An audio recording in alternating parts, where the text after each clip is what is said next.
Voici, je vous ai enseigné des lois et des ordonnances comme l'Éternel mon Dieu me l'a commandé, afin que vous les mettiez en pratique dans le pays dont vous allez prendre possession. Vous les observerez et vous les mettrez en pratique, car ce sera là votre sagesse et votre intelligence aux yeux des peuples, qui entendront parler de toutes ces lois et qui diront « Cette grande nation est un peuple absolument sage et intelligent. » Quelle est en effet la grande nation qui est des dieux aussi proches que l'Éternel, notre Dieu? Et quelle est la grande nation qui est des lois et des ordonnances justes comme toute cette loi que je vous présente aujourd'hui? Seulement prends garde à toi et veille attentivement sur ton âme tous les jours de ta vie, de peur que tu n'oublies les choses que tes yeux ont vues et qu'elles ne sortent de ton cœur. Enseigne-les à tes enfants et aux enfants de tes enfants. Souviens-toi du jour où tu te présenteras devant l'Éternel ton Dieu, à Horeb, lorsque l'Éternel me dit « Assemble près de moi le peuple, je veux leur faire entendre mes paroles, afin qu'ils apprennent à me craindre tous les temps et qu'ils vivront sur la terre, et afin qu'ils les enseignent à leurs enfants. Vous vous approchâtes et vous vous tîntes au pied de la montagne. La montagne était embrasée, et les flammes s'élevaient jusqu'au milieu du ciel. Il y avait des ténèbres, des nuées, de l'obscurité. Et l'Éternel vous parla au milieu du feu. Vous entendîtes le son des paroles, mais vous n'évîtes point de figures. Vous n'entendîtes qu'une voix. Il publia son alliance, qu'il vous ordonna d'observer, les 10 commandements. Il les écrivit sur 2 tables de pierre. En ces temps-là, l'Éternel me commanda de vous enseigner des lois et des ordonnances, afin que vous les mettiez en pratique dans le pays dont vous allez prendre possession, puisque vous n'avez vu aucune figure les jours où l'Éternel vous parla du milieu du feu. À Horeb, veillez attentivement sur vos âmes, de peur que vous ne vous corrompiez et que vous ne fassiez une image taillée, une représentation de quelque idole, la figure d'un homme ou d'une femme, la figure d'un animal qui soit sur la terre, la figure d'un oiseau qui vole dans les cieux, la figure d'une bête qui rampe sur le sol, la figure d'un poisson qui vive dans les eaux au-dessus de la terre. Veille sur ton âme de peur, que levant tes yeux vers le ciel, et voyant le soleil, la lune et les étoiles, toute l'armée des cieux, tu ne sois entraîné à te prosterner en leur présence et à leur rendre un culte. Ce sont des choses que l'Éternel, ton Dieu, a données en partage à tous les peuples sous le ciel tout entier. Mais vous, l'Éternel vous a pris et vous a fait sortir de la fournaise de fer de l'Égypte, afin que vous fussiez un peuple qui lui appartint, un propre, comme vous l'êtes aujourd'hui. Voici la parole de Dieu. Prions. Seigneur, viens nous bénir à présent lorsque nous sommes devant ta parole. Transformez-nous, Seigneur, que nous puissions comprendre la puissance d'être ton peuple. Au nom de Jésus, notre Seigneur. Amen. Bon, je voulais vous proposer une histoire. Après, vous allez juger l'histoire que je vais vous raconter. En fait, imaginez un homme, voilà, qui habite dans une grande ville, et parce qu'il a des origines ariégeoises, ses parents sont nés en Ariège, il s'est dit, je pense que je veux devenir ariégeois. Je vais revenir en Ariège et vivre en tant qu'ariégeois. Et donc il appelle sa femme et dit, mon amour, on va habiter en Ariège. Il prend sa femme et ses enfants, il arrive ici. En arrivant ici, il se rend compte que malgré ses origines, il n'aime pas trop l'Ariège. Il n'aime pas la nourriture, il n'aime pas les mangetades, les bêtes mâles. Il n'aime pas non plus l'accent ariégeois. Il n'aime pas la musique. Il n'aime pas les Pyrénées. Il préfère la plage. Il n'aime pas les vaches. Il n'aime pas les fêtes de village. Et finalement, à la fin de sa vie, cet homme va être enterré en Ariège. La question, je vous laisse juger, cet homme-là, était-il un vrai Ariégeois? Voilà. En fait, nous sommes ici, dans notre texte, devant une histoire qui raconte l'histoire d'un peuple. Un peuple qui est prêt à entrer dans la terre promise. Et notre texte aujourd'hui a comme but de nous enseigner par l'exemple du peuple israélite que être le peuple de Dieu implique de vivre pleinement le salut dans le présent. La beauté du salut ne peut ni demeurer seulement dans le passé, ni reléguée à l'avenir. Pour comprendre mieux ce texte, c'est bien de comprendre son contexte. En fait, vous le savez, le peuple hébreu fut sauvé de l'esclavage dans l'Égypte où il a vécu pendant 400 ans. Une fois que Dieu libère, sauve ce peuple, Dieu va établir une alliance. Et le peuple va s'engager auprès de Dieu, va s'engager solennellement à obéir. Et ce peuple va s'engager à façonner ses mœurs, un accord avec la volonté de Dieu. Et voici la réponse du peuple lorsque Dieu demande au peuple si le peuple veut servir à Dieu. Moïse, Exode 24, Moïse va rapporter au peuple toutes les paroles de l'Éternel et toutes les lois. Le peuple entier répondit d'une même voix, nous ferons tout ce que l'Éternel a dit. Voilà, c'est l'engagement du peuple. Mais cet engagement ne dure pas assez, car prématurément, le peuple détourne son chemin vers l'idolâtrie. Cela a fait le peuple errer dans le désert pendant 40 ans.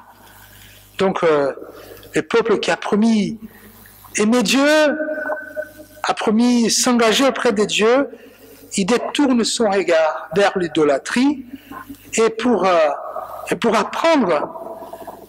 Et à cause de l'idolâtrie, ce peuple ne va pas entrer tout de suite à la terre promise. Il va errer dans le désert pendant 40 ans. Et finalement, nous avons le livre de Deutéronome. Ce livre, c'est un discours de Moïse à la nouvelle génération.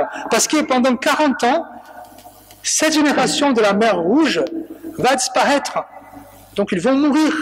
Il y a une nouvelle génération qui va naître, qui est née.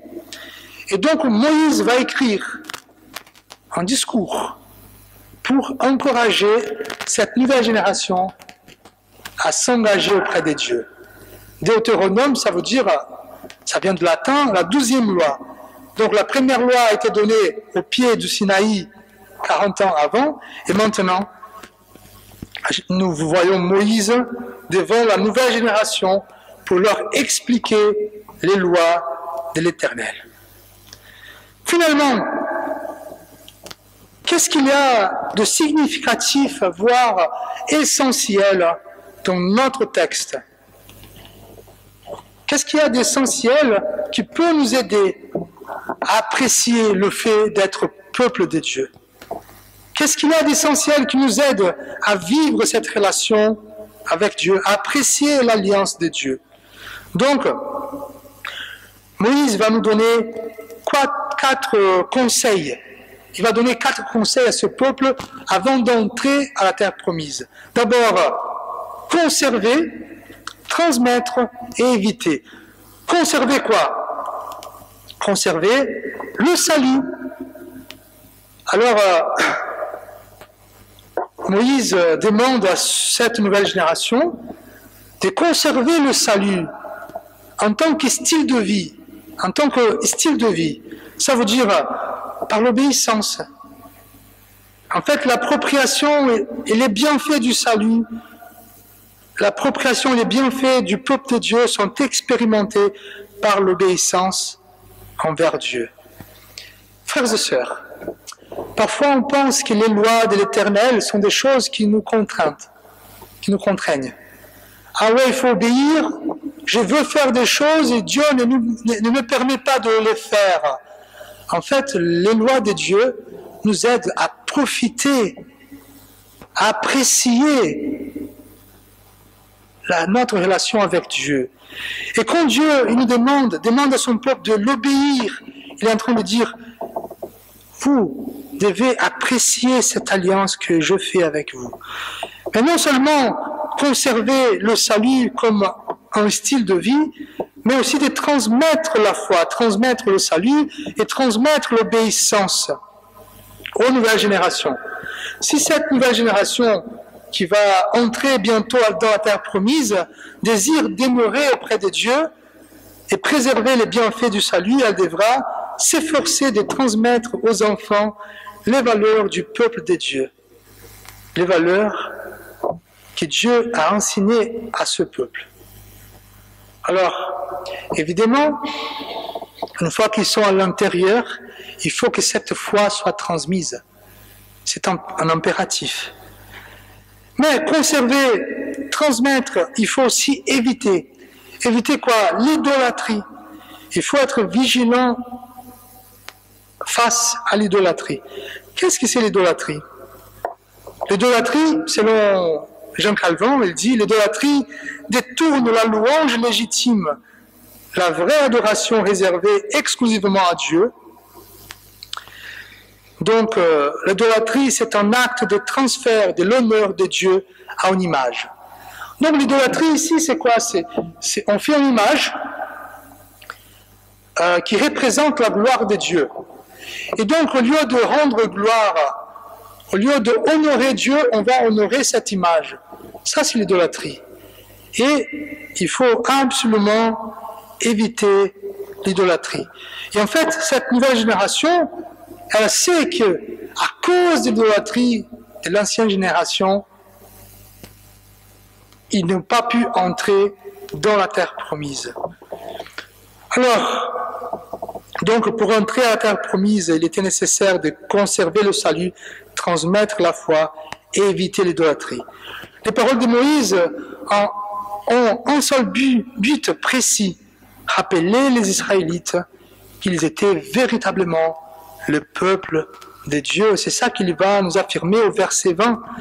Mais vous, l'Éternel, l'Éternel vous a appris et vous a fait sortir de la fournaise de fer de l'Égypte, afin que vous fussiez un peuple qui lui appartint, un propre, comme vous l'êtes aujourd'hui.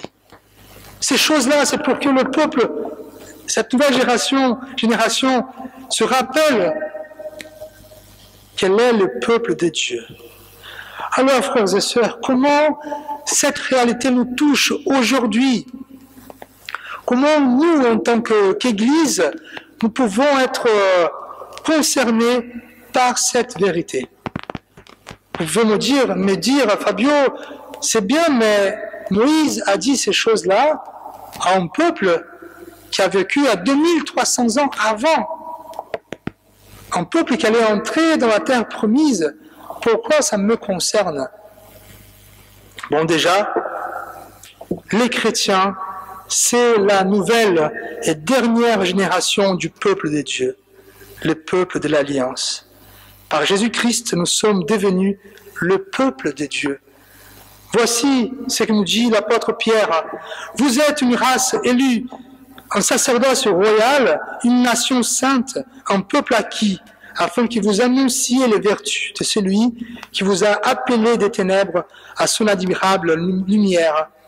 Vous, qui autrefois n'étiez pas un peuple, et que maintenant êtes le peuple de Dieu. Frères et sœurs, nous sommes le peuple de Dieu. Alors, c'est avec ce peuple, avec nous, à qui Dieu a renouvelé son alliance en Jésus-Christ. Peut-être vous vous rappelez de ce que dit l'apôtre Paul au moment de l'institution de la Sainte Seine. 1 Corinthiens chapitre 11, l'apôtre Paul nous dit de même, après avoir soupé, il a pris la coupe et dit, cette coupe est la nouvelle alliance en mon sang. Voilà, nous sommes aussi dans la nouvelle alliance. Nous sommes le peuple et nous sommes le peuple de l'alliance. Et peut-être on peut se poser la question, où est finalement la terre promise? Et donc, je vais vous répondre que la terre promise, aujourd'hui, c'est le royaume des dieux. Où est le royaume des dieux? Et Jésus, il répondra, voilà, il est ici, ou bien il est là.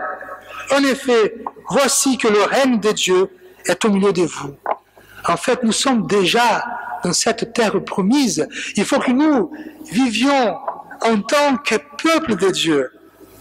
Ceci étant dit, Dieu désire offrir le meilleur de la vie chrétienne à son peuple, puisque nous sommes non seulement son peuple, mais nous sommes ses enfants. Alors voulez-vous la splendeur et la joie de l'expérience de la vie chrétienne en tant que peuple de Dieu? Je pense que votre réponse c'est oui. Évidemment que vous voulez vivre la splendeur et la joie de la vie chrétienne. Évidemment que vous voulez saisir tous les éléments du peuple de Dieu. Mais la splendeur et l'expérience s'effacent lorsque le salut se restreint à un événement du passé ou du futur, négligeant ainsi sa réalité et sa résonance dans le présent. Je m'explique, frères et sœurs. Quand le salut devient une expérience exclusivement du passé et du futur, nous ratons la beauté de la vie chrétienne en tant que peuple de Dieu. Je vous donne des exemples. J'ai une famille protestante. Ma famille est protestante. J'ai été baptisé en tant que protestant, en tant que catholique. Ma conversion dans le passé.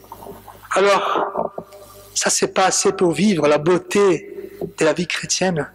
Ou si on dit, bon, la vie chrétienne c'est après la mort. Je vais faire mes obsèques dans une église, dans un temple. Je vais attendre ma mort. Ça aussi, c'est rater la beauté de la vie chrétienne. Et donc, le conseil de Dieu pour nous, pour vivre la beauté, la splendeur de la vie chrétienne en tant que peuple de Dieu, c'est, comme je vous ai dit, c'est le même conseil pour le peuple. Conserver le salut comme un mode de vie. Alors, et comment le faire? Déjà, il faut connaître la volonté de Dieu. Il faut connaître notre Bible. Évidemment, l'expérience de chacun, ça compte. Mais nous avons la Bible qui nous dit, qui nous raconte la parole de Dieu, lecture des études bibliques. Obéir la parole de Dieu aussi nous aide à vivre cette beauté du peuple de Dieu. La communion avec la famille chrétienne locale, ça veut dire être présent dans les événements. On vient de parler de ce pseudo-ariégeois qui ne participait pas, qui n'aime pas l'Ariège. Et parfois nous sommes comme ça, nous aimons dire que nous sommes chrétiens, mais finalement, tout ce que la chrétienté a fait, ça ne nous plaît pas assez. Voilà, ce partage d'expérience. Et participer évidemment au culte solennel. Mais aussi, pour vivre cette beauté de la foi, c'est transmettre la foi. Partageons avec nos enfants, nos petits-enfants, la beauté du Christ, en leur racontant nos expériences. Mais évidemment, adoptons une attitude positive. Voilà. Transmettre la foi dans la maison. Encourager, peut-être que vous n'avez pas encore des enfants, vos enfants sont déjà grands. Mais encouragez vos enfants à partager à vos petits-enfants la foi. Aider les enfants à participer, à appartenir à la paroisse locale, amenez-les au culte, au programme. En fait, nous, en tant que parents, nous avons transmis des bonnes choses à nos enfants. Les études, les valeurs, la liberté. Et je pense que nous sommes capables aussi de transmettre la foi. Et aussi éviter l'idolâtrie, être vigilants. Voilà. Libérons-nous des influences qui exercent un pouvoir sur notre vie et qui exigent une adoration afin de créer la place nécessaire pour que nous puissions adorer Dieu.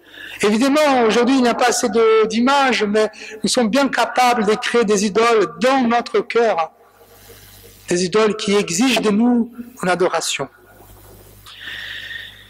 Chers amis, nous allons vers la fin.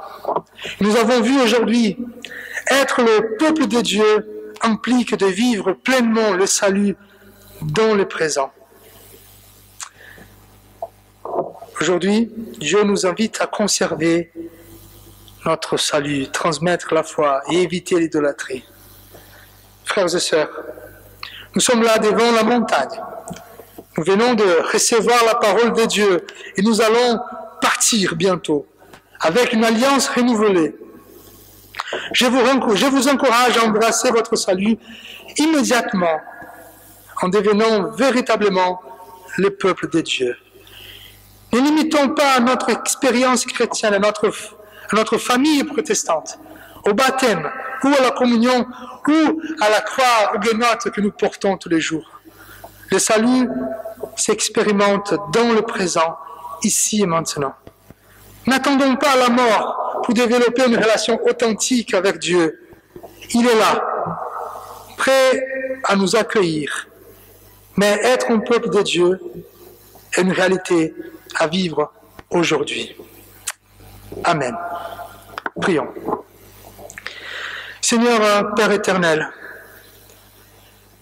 nous te prions afin que tu nous aides à vivre en tant que peuple, à recevoir cette bénédiction aujourd'hui, Seigneur. Que nous puissions regarder ce privilège de t'appartenir et profiter, Seigneur, et s'approprier de ce bienfait, Seigneur. Nous te prions au nom de Christ. Amen. Je vous invite à vous lever pour recevoir l'exhortation, la bénédiction de la part de notre Dieu. Selon les paroles de l'apôtre Pierre, vous êtes une race élue, un sacerdoce royal, une nation sainte, un peuple acquis, afin que vous annonciez les vertus de celui qui vous a appelé des ténèbres à son admirable lumière. Vous qui autrefois n'étiez pas un peuple, et que maintenant êtes le peuple de Dieu, vous qui n'aviez pas obtenu miséricorde, et qui maintenant avez obtenu miséricorde. Que l'amour de Dieu notre Père, que la grâce de Christ notre Seigneur, et la consolation du Saint-Esprit soient avec vous tous aujourd'hui et à jamais. Amen. C'est la paix du Seigneur soit déposée sur vos cœurs et que sa lumière vienne éclairer vos vies par le nom de Jésus-Christ. Que la grâce et la paix du Seigneur soient déposées sur vos cœurs et que sa lumière vienne éclairer vos vies par le nom de Jésus-Christ. Que la grâce et la paix du Seigneur soient déposées sur vos cœurs et que sa lumière vienne éclairer vos vies par le nom de Jésus.